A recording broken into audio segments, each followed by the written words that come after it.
You are Locked On Packers, your daily Green Bay Packers podcast.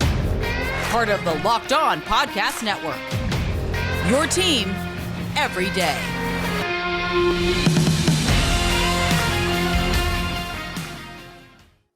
We are back with a Christmas game version of our crossover special. Peter Bukowski from Locked On Packers, Jeff Lloyd from Locked On Browns, and a game that we hope can live up to some of the expectations if Cleveland can get some of their guys out of COVID protocols, if some of the Packers can get healthy and back for this game at Lambeau Field. Two of the iconic franchises in the sport getting ready to get set.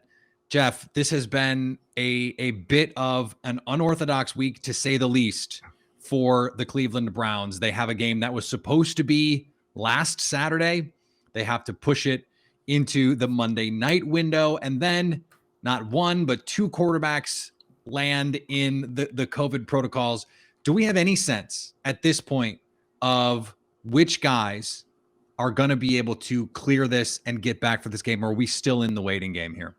Well, Coach Stefanski, who is now back into the building for the Browns, kind of cleared it up here today. Any of the players... and by the way, the head coach was in COVID protocols too. Well, not his first time. Not his first time for Coach Stefanski. But if you, his words today, any player that went on the list last week, and their big amount of numbers was Monday, Tuesday, Wednesday. All of those guys are going to meet the 10-day threshold.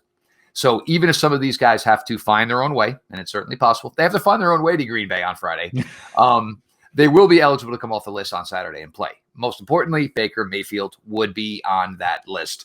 So, the Browns pretty sure who they have at quarterback. Would they like to get him in the building to perhaps maybe throw a couple of passes?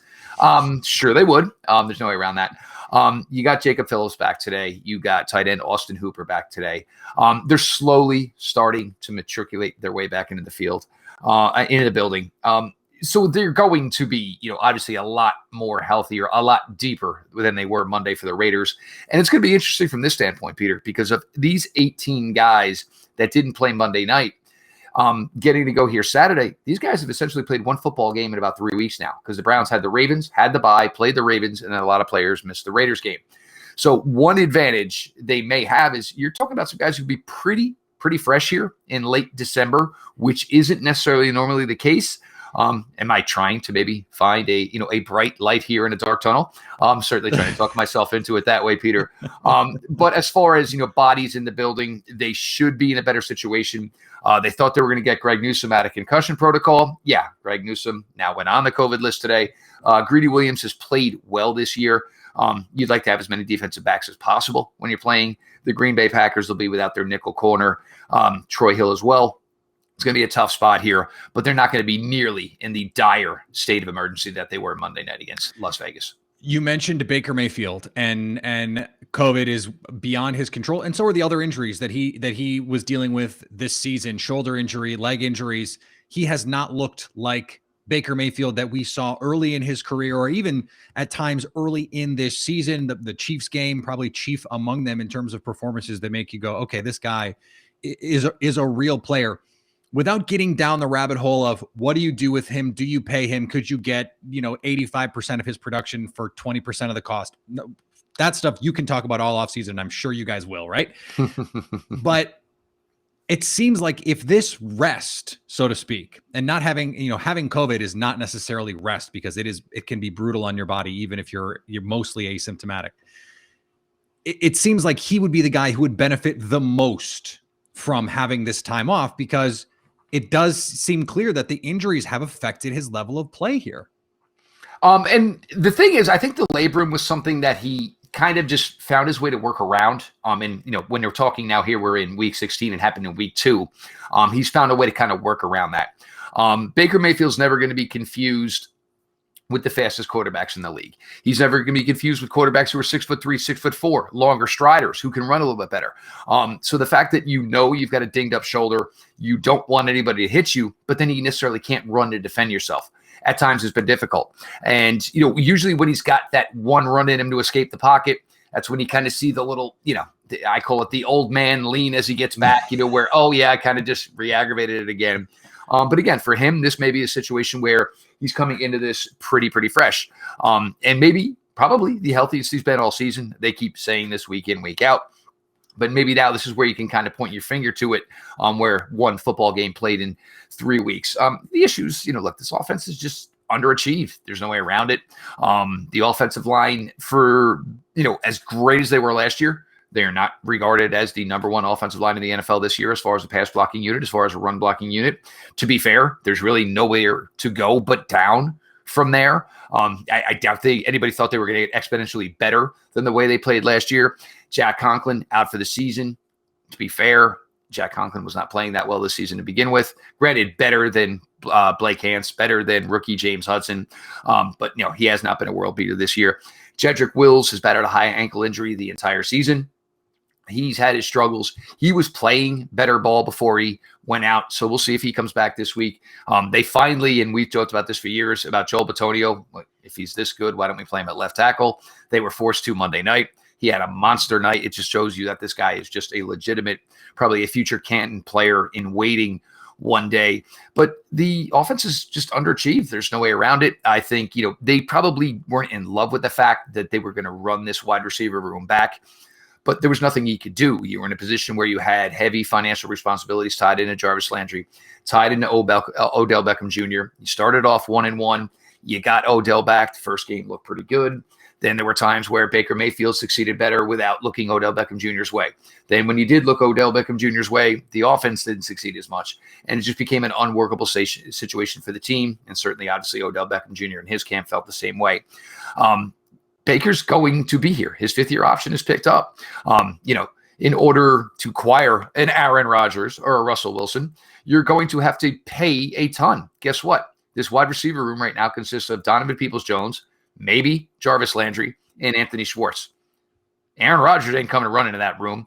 Russell Wilson ain't coming to run into that room. Right. And guess what? You exhausted a lot of capital in bringing these guys in, and now you can't correct the issue.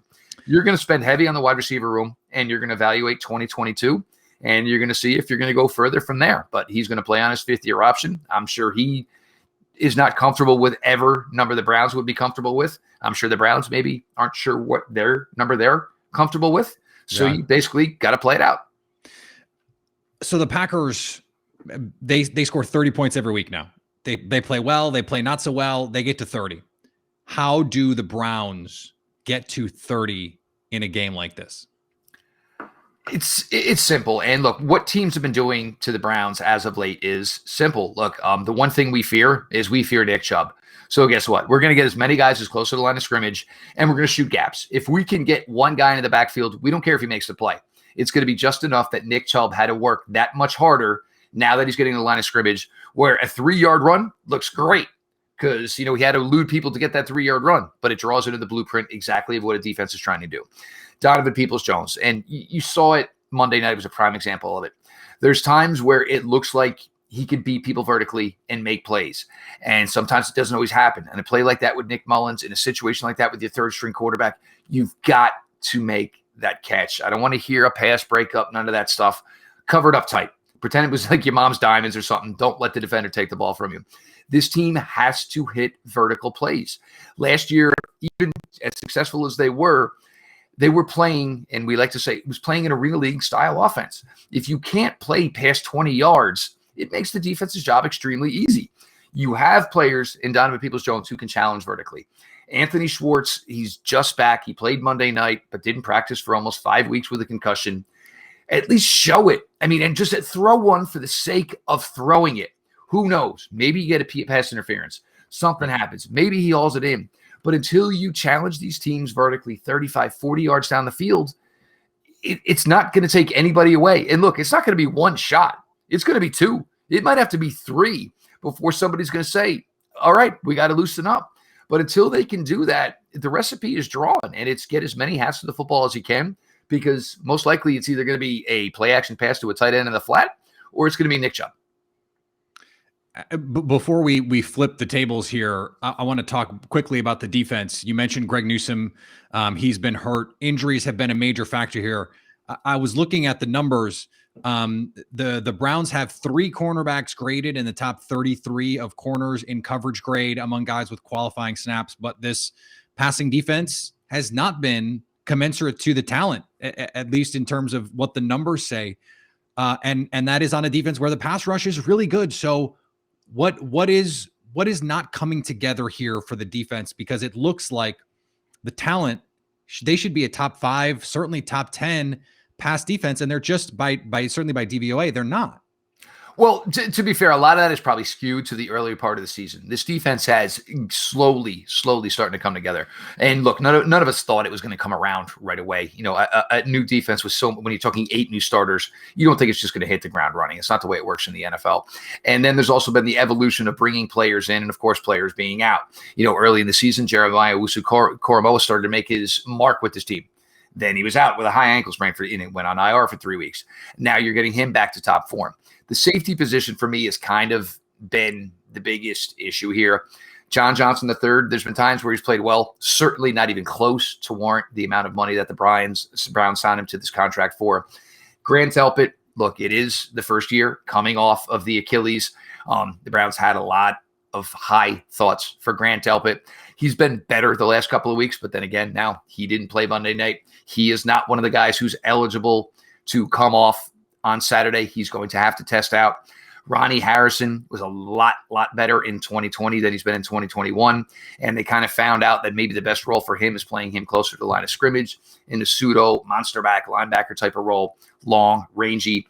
So the secondary, I'd say it's the safety position that's been inconsistent. They don't have a true center fielder. I think they don't truly know which safety they want to play where. And this has been a difficult spot for Joe Woods because he's talked about playing 3 safeties his entire time that he's been here. Last year, he didn't even have the talent. We're talking about Andrew Sendejo was the Browns' best safety along with Ronnie Harrison last year. Now he has the talent, and they just can't find the cohesion and make it work within the safety room. And now you're talking about a defensive line now that's, you lost Tack McKinley. Clowney is not eligible to come off Saturday. He's another one that's going to have to test out. Myles Garrett's got a little bit of a dinged up groin, and you're facing one of the most, patient quarterbacks in the NFL who's got a wide receiver where the two of them could probably play blindfolded together. So it's going to be a really tough spot that way. All right, we are going to flip the script and let Jeff put me under the bright lights before the Packers and the Browns play under the bright lights on Saturday, on Christmas. No one plays daily fantasy sports to lose. Winning feels so much better. But traditional fantasy sports are a long-term losing proposition because you never know who or what you are up against. Stat Hero is the first of its kind daily fantasy sports platform where it's you versus the house in a head-to-head fantasy matchup. Winner take all. And here's the crazy part. Stat Hero shows you their lineups before you play, and you handpick the team you want to face one-on-one. This never-before-seen innovation of fantasy sports and sports betting hybrid has Stat Hero players clocking odds that are over 4 times better. Why? Because you don't have to compete against thousands of experts or unknowns. Stat Hero puts you in control of your fate.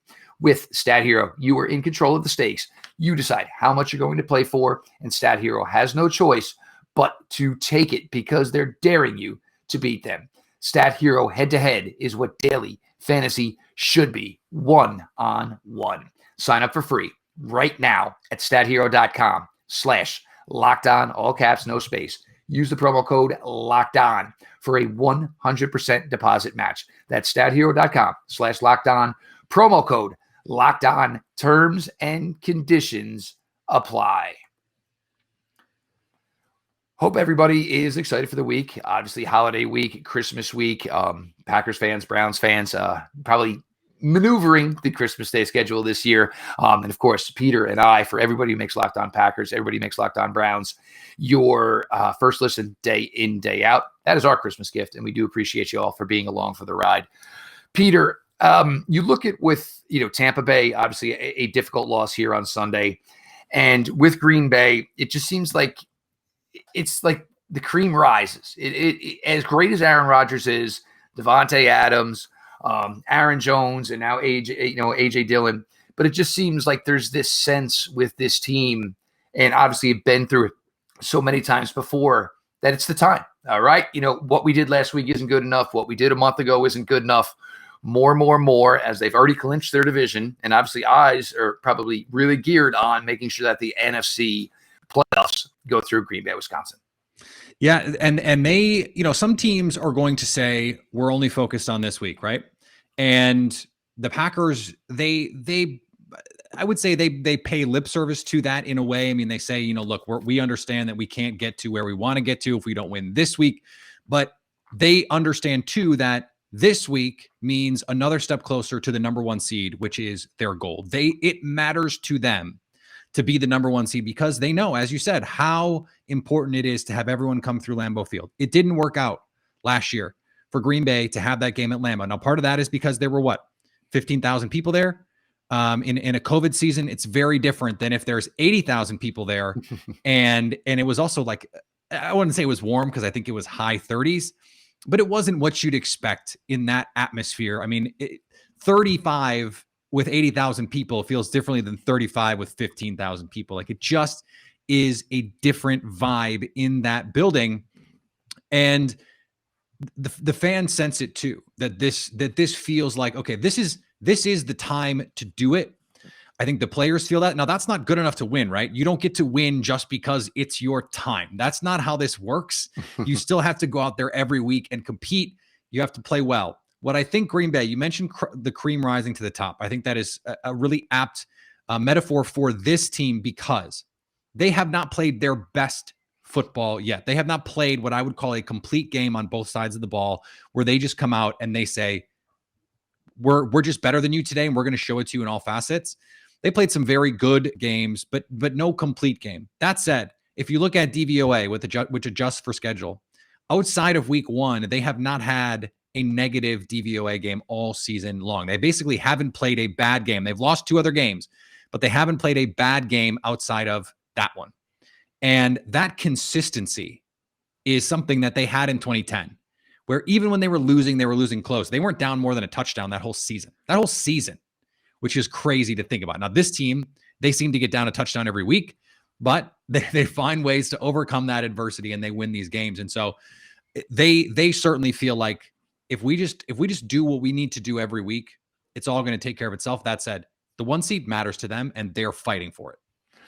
There's no question about it. Obviously, the 1 seed is always going to matter when you're a team like the Green Bay Packers, and you can offer that difference. And yeah, it's funny to say, 35 wasn't that bad, but you saw it. Obviously, Tampa Bay, it wasn't really much of an issue for them. But there's players here, Peter. Jaire Alexander on defense, other players on defense. David Bakhtiari. Is the thought process here with players like this with the Packers is we don't need to kind of rush anybody back because we're kind of handling business right now. And the last thing you would want to do is bring players of this ilk of a Bakhtiari, of an Alexander in, and God forbid, basically have them do the Grandpa Simpson gif where it's in the door and then basically right back out. Yeah, I think that is that's very much what they're thinking. And this is a notoriously conservative medical staff in Green Bay. I mean, they will hold you out the extra week. Guys always want to play. I mean, players always want to play. Players always say, I'm good to play. And the team, it's usually the team. It's at least in the case of Green Bay, because some organizations don't work like that. Oh, you can play. Cool. You get out there then. Green Bay doesn't work like that.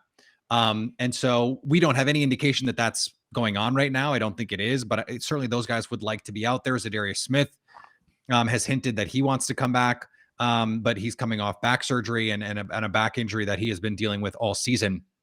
No indication that he's going to be back anytime soon. So that is, I think that has to be viewed as a bonus at this point. But David Bakhtiari and Jaire Alexander, at least with Jaire, he is practicing, and he practiced last week, and he's practicing this week. Coach LaFleur called it unloading. They're unloading David Bakhtiari this week. He's not going to practice. It sounds like he practiced last week, not going to practice this week. They are being extremely cautious with him. But as I said on Twitter, Jeff, he's already on the team. So it's not like IR. When you activate someone off the IR list or when you bring them back, you have a window of time to activate them to your roster or they have to go back on IR for the season. They activated him. He was practicing. He had a setback. He had the knee scope. And now it seems like he's had another setback of sorts, whatever it is, whether it's serious or not, we don't know. They're not shutting down the hope that he can come back, but they're also, Matt LaFleur sidestepped 2 questions about it. Are you confident he can come back? What's the status? Those kinds of things. And he's not gonna. He's like, when David is ready, he's gonna play. And he's just not ready yet. But they don't have that timeline to say, okay, well, we only have 3 weeks to make a decision. He's back on the team. They can just keep him on the team until he can play. That's the beauty of that. It's not like when a guy comes off IR. So what has really been a boon for them is, and I don't think a lot of Browns fans are going to know who this person is, but Josh Nijman has come in, their third string left tackle, and played really solid ball. He's just been rock solid. And Aaron Rodgers said after the Rams game, I just forgot he was out there, which is the ultimate compliment to an offensive lineman, right? If you don't know it, offensive linemen and cornerbacks, if you don't notice them, they're doing something right. And so they feel like they're in pretty good shape right now. They also have a backup in Dennis Kelly at right tackle. So, against a team that has Myles Garrett and Jadeveon Clowney and Tack McKinley, you'd be really nervous, but you're not getting Tack, unfortunately. You may not get Jadeveon Clowney, and we don't know. Kevin Stefanski was not very clear on where Garrett is either. Basically said he's not there yet. We don't know if he can play because we don't know if he can practice yet. So sounds like there's going to be some work there to do. If you're going to play a left tackle, that's your third string left tackle. This would not be the week to do it if all those guys are healthy. But it doesn't seem like that's going to be the case. So you're telling me Joe Jackson and Porter Gustin don't scare the daylights out of you, Peter? Is that what you were telling me? Listen, they would, if I had to block them, they would scare the daylights out of me. I do want to get to two players here on the defensive side of the ball, though. We have talked about missing time with Jaire Alexander. You mentioned Zadarius Smith, Rashawn Gary. This started a little bit towards the end of last year, but this has really picked up this year. Yep. And as you know, Peter, and we've actually talked about this, you were a big Greg Newsome guy. I was actually a big Eric Stokes guy. Both players obviously have succeeded very well to this point. But you talk about both of these players, and look, this is kind of what the NFL is about, and it's kind of what defines seasons, whether you reach what you were supposed to reach or you ultimately fall short, kind of like when the situation the Browns are now, is when somebody else is unavailable to players, step up.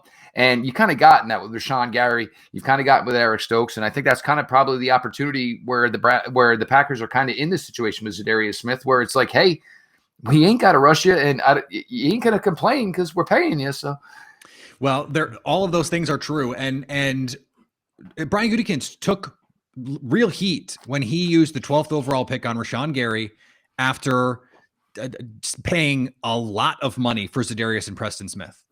And I'll raise my hand. I was one of those people going, why exactly is this happening? Didn't you had just addressed this. So why are we now? Yes.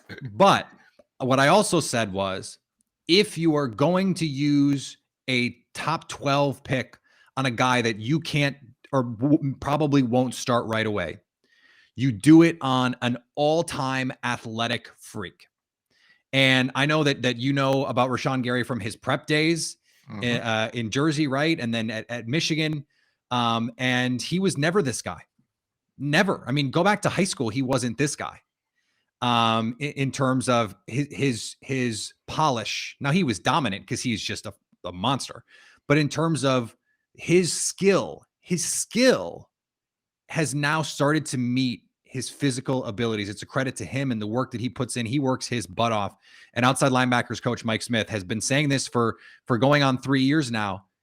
Give me a guy who gives a shit, and I will give you a good football player, because he's got incredible talent. And Mike Smith said he has the disposition of a rattlesnake. He just always wants to keep coming. And with Eric Stokes, again, I will admit I was not as high as you were on Eric Stokes, but same kind of position. Bet on the physical gifts. The guy runs 4.28, has a 40-plus vertical inch jump, and you're talking about a multi-year starter in the SEC, in the best conference in college football, where he has to see Jamar Chase and Justin Jefferson and Van Jefferson and these stud guys who go on to be real NFL players. And you got to play those guys every week. I mean, you look what he did last week against Hollywood Brown, one of the fastest receivers in the league. Mm-hmm. And he gave up, I think it was 6 catches, but less than 50 yards. And he's just all over Hollywood Brown, who is one of the better deep threats in the league. So his ability to come in, he wasn't even the starter at the beginning of the year, Jeff. It was Kevin King and Jair Alexander. And within 2 weeks, that changed. Eric Stokes is out there. They moved Kevin King inside. That was a short-lived experiment because Kevin King gets hurt because he gets hurt every year. And then Jair got hurt. And all of a sudden, Eric Stokes he's cornerback 1. And he has not given up that spot. They bring in Russell Douglas. He's playing his butt off. He's playing great football. And this secondary is in a really good spot. They took a very passive approach to the Ravens last week. I don't expect them to do the same this week. I expect them to dare Baker Mayfield to beat them and say, Nick Chubb, he's not beating us. Well, as I said earlier, this is now the recipe for beating this team. And look, you're going to have to do it. Eric Stokes versus Donovan Peoples-Jones.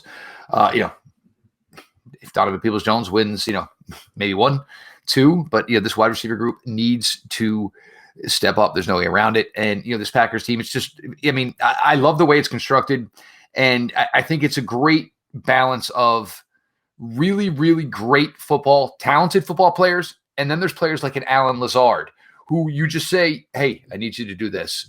Could you pretend you're like a tight end and bang into this guy who's 270? Yeah. We'll throw you a couple of balls. There's some play action stuff we're going to do off of this. We're going to throw you a bone for doing this. And I think that's one of the reasons I just like the way this Packers team is, because it's a lot of great talent, but it's also a mixture of some really good football players in there. And, it just seems to be getting better. And for anybody in the NFC, this is the scary part, is you're talking about some serious firepower that they don't have yet. And at some point, we'll get at least 2, if not 3 of them back. And that's the scary, scary part for everybody in the NFC. Jeff Lloyd, Peter Bukowski, Locked On Browns, Locked On Packers, crossover Thursday, Christmas-style edition. We're going to get back to hear some final thoughts here as we close it on out. And again, we appreciate everybody for making our shows your first listen. And the NFC has to be scared of Green Bay because they could go to the Super Bowl, especially if they are the 1 seed. Super Bowl 56 at SoFi Stadium in LA, less than 100 days away, and On Location, the official hospitality partner of the NFL, is the only place to score a once-in-a-lifetime Super Bowl ticket and experience package. You can select the exact seat you want and choose from elite experiences featuring an exclusive pregame celebration with NFL legends, 5-star LA hotels, and LA hotels are as good as it gets, too, when it comes to the 5-star variety, plus food by the great Wolfgang Puck. Visit onlocationexp.com/SB56 for more information, or search Super Bowl On Location. That's onlocationexp.com/SB56, or search Super Bowl On Location. Today's episode is also brought to you by our pals over at Bet Online. They have you covered this holiday season with more props, odds, and lines than ever before as football continues to march through the college bowl season and the NFL playoffs. Bet Online remains your number 1 spot for all sports action this season. It's not just football. They've got basketball, hockey, boxing, UFC, and even your favorite Las Vegas casino games. Go to the website or use your mobile device to sign up today and get a 50% welcome bonus on your first deposit. Just use the promo code Locked On to get that bonus. BetOnline is the fastest and easiest way to bet on all your favorite sports, so don't wait to take advantage of all the new amazing offers available. BetOnline, where the game starts. All right, Jeff, the Packers are 7.5-point favorites on BetOnline. They are minus 360 to win on the money line. We got over under at 44.5. I actually think that number is low. I think this could be a game where both teams get over 20, and so I like that over number. If you're gonna say, okay, this is the route to Cleveland winning this game, not just keeping it close, winning it. What does that path look like? Build me that recipe. Well, you're going to have to look at this, and you're going to have to look at the defensive side of the ball. And right now, it's been weird the last couple of weeks, or even the last month or so, talking about this team. Well, if the offense could pick it up a little bit because the defense is getting it done, we might be getting to the point here with the defense where we can't rely on them necessarily to get it done. If we're, jokingly, but I mean, seriously, if we're talking about Joe Jackson and Porter Gusson as your starting defensive ends, that's a really, really difficult situation. But look, this team is 7-7, and they don't have to beat the Packers to still win the AFC North, as crazy as that seems. Yeah. But if it's not now, when? You need to go with a balls to the wall approach.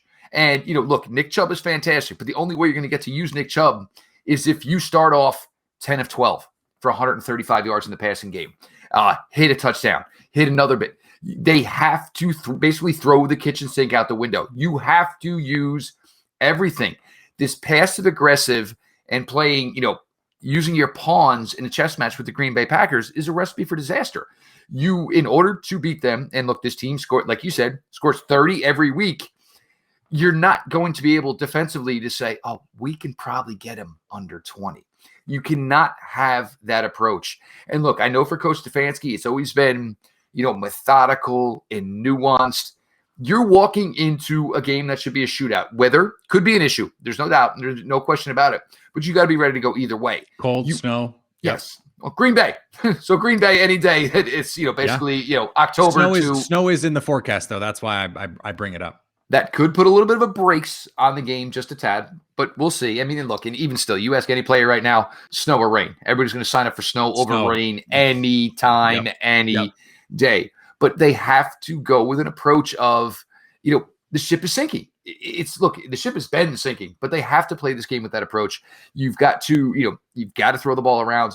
I do like the fact that Jarvis Landry, who looked good in the first Raven game, then the bye week, was a little bit involved the second Raven game. He's been a guy where it's been a struggle this year. Look, not an elite athlete by any means. So when he gets dinged, it's a big ding on him more than it is some other guys. But he's looked pretty clean and crisp since then. He will be one of the guys that can go Sunday. He is not a guy who's Saturday, never been a guy who's shied away from a big moment. But look, Baker Mayfield and, for anybody else, Cleveland Browns, you need to put up a good showing. And this is the thing. This Browns fan base actually felt really good about what these second and third stringers did Monday night. If now you go back in and you've got, most of your guys and you get ripped by 25, nobody's going to be thrilled. You need to go out there and you need to go with an approach of, look, there is no tomorrow. And that's almost kind of exactly where the Browns are at. And you got to understand that, 16, 19, it ain't going to do it. So, look, they are fine. They go for it on fourth down a lot, but it's just got to be a lot more successful. It's got to be a lot more guts, a lot more conviction of their calls. And even if you were not truly confident in an Anthony Schwartz or a Donovan Peoples-Jones, YOLO sometimes, a YOLO ball or two, pray for defensive pass interference if you don't get the catch out of it. But, you can't basically go into a fight with this magnitude and think you're going to go in there and stab 975,000 times with a butter knife and pull this out. That is the concern, I think, if you're a Packers fan, is this is a desperate team that is going to unload the clip. It is going to be, if you've got trick plays, here they come. You've got the reverse pass, here it comes, because they are in a competitive division. And as you said, they don't need to win this game, but you fall to 7-8. Now, best case scenario, you're looking at 9-8 on the season, and now you're going to need a lot of help to get into the postseason to win this division. And so the Packers, they have to keep pace, but the Bucs losing, they're already a game up on the Cowboys. This is a game that matters a little bit less. So if you're the Packers, you have to. It's backpack. You got to bring your own energy to this game. You got to make sure you manufacture that intensity if you need it. And I don't know if you want to do a point prediction. But I like the Packers in that 27-20 kind of range. I think the Browns are going to be able to score some points. I don't think they're going to stop the Packers enough. 7.5 feels like the right number, but because Cleveland is desperate, because they're going to get some of these guys back, I like them to cover by a half point. So just 27-20 Packers for me. I can see somewhere in that range. If you want, my level of confidence certainly rests on. And look, Myles Garrett. Myles Garrett understands the circumstances, and Myles Garrett. Look, if I can give you what I got, you got me, Coach. He understands it's getting late early here for the Browns. You tell me you get Jadeveon Clowney, now my eyes start to perk up, and things pick up a little bit more. If I can get Grant Delpit and Ronnie Harrison back, I feel a little bit better. But right now. I'd say, maybe even a little less than that, but you tell me these players are coming back. Yeah, I think it can be, within a 1-score game, because I truly have confidence. And, and the thing for me is, I do believe a lot of these Browns players, they were fine. Yes, they were COVID positive, but they were fine. I mean, there's pictures of Baker Mayfield playing cards with his wife, holding up a glass of Cabernet. I mean, these guys didn't feel sick. Luckily for them, everybody vaccinated, boosted, all of this stuff. So I do believe they have that going for them. I just think they need to come in, and it needs to start right early, because in order for this to be a track meet, the Browns have to basically, get off with the first gun and get off the line with Green Bay. Because I do think if this got to a point where it was 10-0, 14-0 early Green Bay, then you can get to a situation where a team who, has created their own mess, no doubt about it, then got to a situation Monday night where maybe you're feeling a little bit sorry for yourself because it kind of didn't work out for you. So you get to those type of situations. But if this gets out of hand early, I don't think the Browns are going to show up to the party late. They got to show up to the party on time.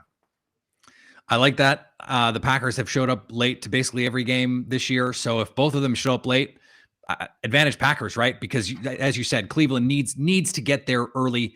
It's going to be a fun one. It's a late crossover for us because the game's on Saturday, but an early one for you because your team just played 2 days ago. So Yes. This is a bizarre thing. Well, it's like I have two different teams though right now, Pete, because a lot of those guys have played Monday night. I'm never going to see again. Right.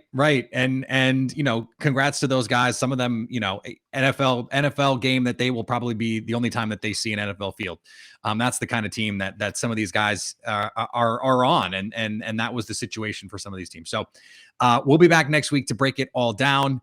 And we, again, as Jeff said a couple times, we appreciate everyone who makes Locked On Packers and Locked On Browns a part of your daily routine, makes it your first listen every day. We will talk to you guys soon.